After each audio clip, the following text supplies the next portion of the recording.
Anime en Vert, ça vient de la composition d'animatrices socioculturelles et du contexte dans lequel on agit, donc le développement durable. L'animation socioculturelle promeut la participation citoyenne par l'intégration, le changement social et la prise de conscience collective. C'est vraiment de prendre en considération la justice sociale et climatique, dont la transition durable. On a réalisé un projet qui s'appelle le travail social au service de la durabilité, soutien aux communes vaudoises. On a commencé le projet par un état des lieux et on a rencontré 2 professionnels du bureau de la durabilité du canton de Vaud. Ensuite, on s'est tourné vers les communes avec lesquelles on voulait collaborer, donc la commune de Renan et celle de Cossonay. Pour la suite de notre projet, nous avons décidé de réaliser des ateliers de l'avenir. Des espaces d'échange et de rencontres, donc qui sont des ateliers participatifs créateurs de liens entre la population et le personnel communal. Que ce soit des espaces d'ouverture inconditionnelle pour permettre aux gens de se rencontrer et discuter collectivement pour réfléchir à des solutions de demain.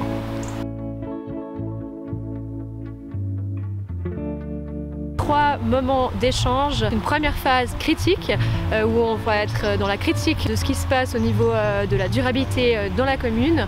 Ensuite, on va partir dans une phase imaginaire, donc tout ce qui est, voilà, on se laisse rêver et on donne vraiment des choses qu'on a envie de créer ici au sein de la commune.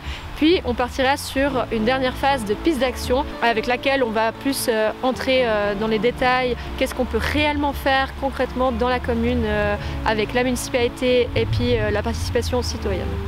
C'était une démarche, on va dire, un petit peu nouvelle pour nous, de faire appel à la population. C'était très intéressant qu'une jeune structure ose aborder une municipalité. On a senti beaucoup de fraîcheur, beaucoup d'élan et ça nous a plu. On a pris part à la vie locale, que ce soit lors de marchés, lors d'événements ou de manifestations. Et on a distribué des flyers, on a discuté avec les gens. On a vu arriver des nouveaux habitants qu'on ne connaissait pas et qui montraient leur envie de s'intégrer dans la commune en élaborant des actions, en réfléchissant avec des gens qui étaient installés depuis plus longtemps. Moi, ce que j'ai bien aimé, c'était finalement de rencontrer des gens dans ma commune qui avaient et qui ont d'ailleurs toujours les mêmes préoccupations que moi.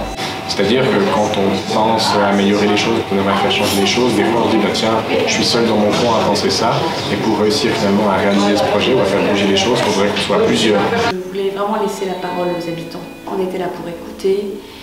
C'était vraiment les entendre, réagir, réfléchir. Ce que ça nous permet d'apprendre, c'est de savoir ce qui est fait concrètement dans la commune, ce qui reste à faire et ce qui peut être fait en fonction des moyens du bord. Puis ça permet aussi de voir finalement qu'est-ce que les gens veulent changer en priorité. Est-ce que c'est plutôt des questions liées à la mobilité, liées à la biodiversité? Tout le monde s'est parlé de manière bienveillante, tout le monde a pu échanger, proposer des idées. C'est ce qui a fait et amené beaucoup de pistes d'action. Il y a un groupe qui s'est créé et qui se voit maintenant régulièrement pour créer une bibliothèque d'objets. Constater qu'on a les mêmes envies de changement, je pense que ça c'est vraiment une des grandes forces de l'atelier. Ça nous donne des pistes concrètes sur ce qui est important pour les habitants. Puis les gens ont envie vraiment de s'investir. Grâce à toutes ces belles synergies, plusieurs groupes de travail se sont formés pour ensuite justement réaliser des projets au niveau de la durabilité dans la commune. C'est très encourageant.